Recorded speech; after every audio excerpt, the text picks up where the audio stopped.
Spicy apple juice. This was a couple years ago, but is still one of my favorite stories to tell about working in retail for a grocery store. I, 21 ma'am, as an assistant manager, was moving around the store putting out fires as we were just getting out of lunch rush and were still pretty busy.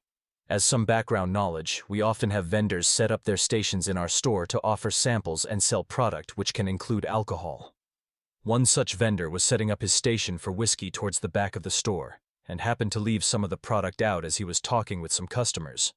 Now normally this isn't an issue, and most alcohol products come with sensors or locks to help prevent theft, unlawful use. But since this vendor intended to use them for sampling, they were unlocked. This vendor also happened to choose to set up their sampling spot up next to one of the blind spots for the cameras.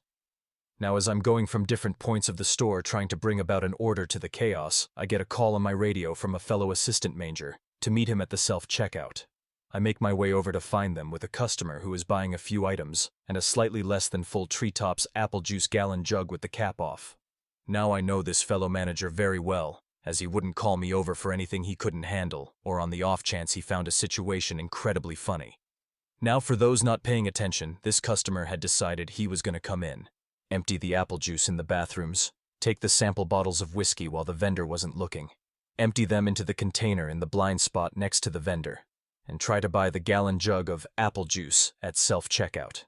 We had a quick laugh about it and had the customer escorted out and went about our day.